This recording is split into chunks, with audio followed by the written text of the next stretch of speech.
চান্দা মাছ কাটার ভয়ে অনেকেই খেতে চায় না, আর যারা খায় তারা মুচমুচে ভাজি এবং ভর্তাই খেয়ে থাকে।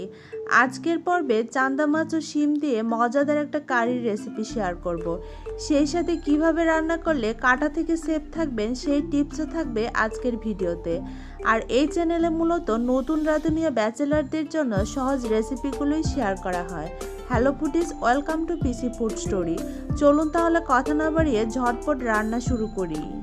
রান্নার জন্য কড়াইয়ে দিয়ে দিলাম হাফ কাপ সয়াবিন তেল, তারপর দিয়ে দিলাম 1 টেবিল চামচ রসুন কুচি। এবার রসুনটাকে হালকা করে ভেজে নেব। ভাজা হয়ে গেলে এ পর্যায়ে অ্যাড করে দিচ্ছি গুঁড়া মশলা। প্রথমে অ্যাড করে দিলাম 1 চা চামচ হলুদ গুঁড়া, 1 চা চামচের একটু বেশি দিলাম মরিচ গুঁড়া। তারপর দিচ্ছি 1 টেবিল চামচ আদা পেস্ট, 1 টেবিল চামচ রসুন পেস্ট। এবার মশলাটাকে কষিয়ে নেব। এ পর্যায়ে অ্যাড করে দিচ্ছি পরিমাণ মতো লবণ, আর লবণের পরিমাণটা আপনারা বুঝে দিবেন। আমি 1.5 চা চামচ পরিমাণ দিলাম।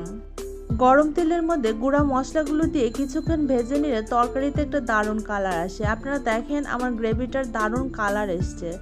অ্যাড করে দিলাম কিছু চান্দা মাছ, 250 গ্রামের মতো। তারপর দিয়ে দিলাম টুকরো করে কাটা শিম। শিমের শিরগুলো ফেলে দিয়ে টুকরো করে কেটে নিয়েছি। ঢাকনা দিয়ে ঢেকে 2 মিনিটের মতো রান্না করে নিলাম। 2 মিনিট পর ঢাকনা উঠিয়ে নেড়ে চেড়ে উল্টে পাল্টে আবারও ঢাকনা দিয়ে ঢেকে আরও 2 মিনিট রান্না করে নেব। আর এই রান্নাতে অবশ্যই শিম, মূলা, আলু এ ধরনের সবজিগুলো ব্যবহার করতে চেষ্টা করবেন। যে সবজিগুলো গলে না যায়, তাহলে চান্দা মাছের কাটার সাথে মিশবে না। 2 মিনিট পর ঢাকনা উঠিয়ে নেড়ে চেড়ে উল্টে পাল্টে অ্যাড করে দিলাম 1.5 কাপের মতো পানি।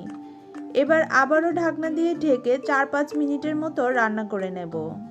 4-5 মিনিট পর ঢাকনাটাকে উঠিয়ে এবার এটাকে নেড়ে চেড়ে উল্টে পাল্টে দেব। আর চান্দা মাছ ও শিম দুটোই শক্ত সবজি ও মাছ, নাড়াচাড়া করলেও ভাঙার কোনো সম্ভাবনা নেই। এখন এর মধ্যে অ্যাড করে দিচ্ছি কিছু ধনিয়া পাতা কুচি। তারপর দিয়ে দেব কিছু চেরা কাঁচামরিচ।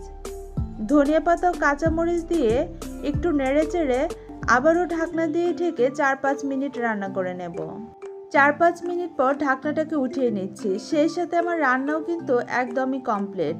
গরম গরম ভাতের সাথে এই চান্দা মাছের ঝোল খেতে কিন্তু ভালোই লেগেছে। সারা জীবন চান্দা মাছের ভর্তা আর ভাজি খেয়েছি, এবার ভিন্ন স্টাইলে রান্না করতে চেষ্টা করেছি, খেয়ে ভালো লেগেছে, তাই রেসিপিটা আপনাদের সাথে শেয়ার করলাম।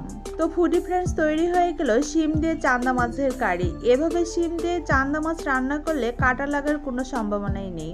আর রেসিপি ভালো লাগলে অবশ্যই লাইক, কমেন্টস আর বন্ধুদের সাথে বেশি বেশি করে শেয়ার করবেন। সবাই সুস্থ থাকবেন, সুন্দর থাকবেন।